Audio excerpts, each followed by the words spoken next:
ഏറ്റവും കൂടുതൽ ഭാഗ്യം ലഭ്യമായ ഒരു നാടിന്റെ പ്രതിനിധികൾ എന്ന രീതിയിൽ ഏതർത്ഥത്തിൽ ഭാഗ്യം ലഭ്യമായവർ സമസ്ത കേരള ജംഇയ്യത്തുൽ ഉലമയുടെ ഒരു നൂറ്റാണ്ട് കാലത്തെ ചരിത്രത്തെ മുഴുവൻ ഉൾക്കൊണ്ട് നാടിന്റെ നാനാഭാഗങ്ങളിൽ നിന്നും ആയിരങ്ങളല്ല പതിനായിരങ്ങളല്ല ഒരു ശക്തിക്കും തകർക്കാൻ കഴിയാത്ത മനക്കരുത്തുകൊണ്ട് വിശുദ്ധമായ ഈ ആദർശത്തെ നെഞ്ചേറ്റിയ ലക്ഷക്കണക്കിന് വരുന്ന സമസ്തയുടെ പ്രവർത്തകന്മാർ സമ്മേളിക്കാൻ ഭാഗ്യം ലഭ്യമാകുന്ന ഒരു നാടിന്റെ പ്രതിനിധികൾ എന്ന രീതിയിൽ നമുക്ക് ഓരോരുത്തർക്കും നെഞ്ചേറ്റേണ്ട ചില ആശയങ്ങളുണ്ട്.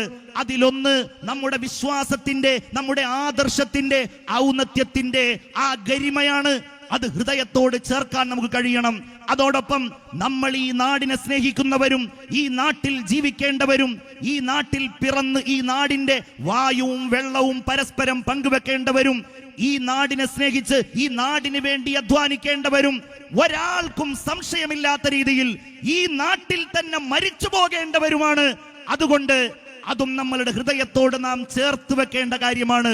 അതോടൊപ്പം ഞാനും നിങ്ങളും ഹൃദയത്തോട് ചേർത്ത് പിടിക്കുന്ന നമ്മളുടെ നേതൃത്വം, നമ്മളുടെ അജയ്യമായ നേതൃത്വം, ഈ സമൂഹത്തിലെ എല്ലാ പ്രതിസന്ധികളിലും നമുക്ക് കാവലാളുകളാകുന്ന ഈ നാടിന്റെ, ഈ പ്രദേശങ്ങളുടെ, ഈ സമൂഹത്തിന്റെ നേതൃത്വമായി നമ്മൾ ഓരോരുത്തരും കാണുന്ന മഹാനായ സയ്യിദുൽ ഉലമ സയ്യിദ് മുഹമ്മദ് ജിഫ്രി മുത്തുക്കോയ തങ്ങൾ നേതൃത്വം നൽകുന്ന സമസ്ത കേരള ജംഇയ്യത്തുൽ ഉലമ എന്ന ഈ മഹിതമായ ആദർശ പ്രസ്ഥാനത്തിന്റെ ആദർശവും അതിന്റെ അജയ്യതയും ഇത് നെഞ്ചേറ്റി ഈ നാടിന്റെ നന്മക്ക്, ഈ രാജ്യത്തിന്റെ ബഹുസ്വരതക്ക് ഒറ്റക്കെട്ടായി ഒന്നിച്ച് അണിയണിയായി മുന്നേറുവാൻ നമുക്ക് ഓരോരുത്തർക്കും സാധ്യമാകണമെന്ന് മാത്രം സൂചിപ്പിച്ചുകൊണ്ട് ഞാൻ എന്റെ വാക്കുകൾ ഉപസംഹരിക്കുകയാണ്.